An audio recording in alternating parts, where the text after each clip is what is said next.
Le nouveau réseau Astuce, il sera opérationnel à la rentrée scolaire, c'est-à-dire le lundi 29 août 2022. On a voulu développer le réseau de transport en commun, donc augmenter l'offre pour avoir plus de bus, plus de transports en commun, plus fiables, plus réguliers, plus adaptés à vos besoins. On augmente l'offre, il y a plus de transports en commun, mais les tarifs ne changent pas. On a déjà décidé de geler les tarifs pour toute l'année scolaire 2022-2023.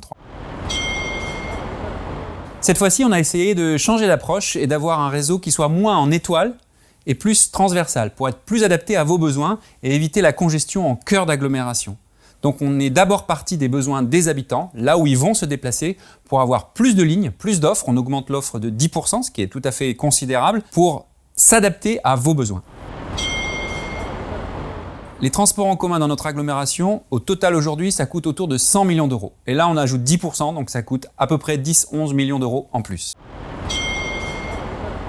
On le sait bien, les transports en commun, c'est plus écologique que être tout seul dans sa voiture. Et en réalité, il y a 3 bénéfices. D'abord, bien sûr, on va produire moins de CO2, moins de gaz à effet de serre, c'est quand même très important, mais on va aussi limiter les bouchons, et puis on va améliorer la qualité de l'air, et donc on agit aussi positivement pour la santé.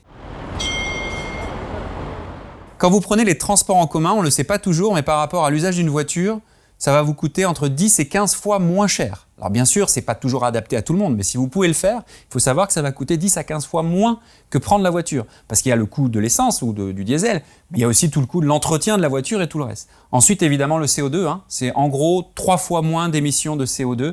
Évidemment, sur le plan écologique, c'est majeur. Et puis, si vous prenez les transports en commun, eh bien, vous pouvez vous reposer, vous pouvez lire, vous pouvez travailler, et pourquoi pas faire des rencontres et discuter.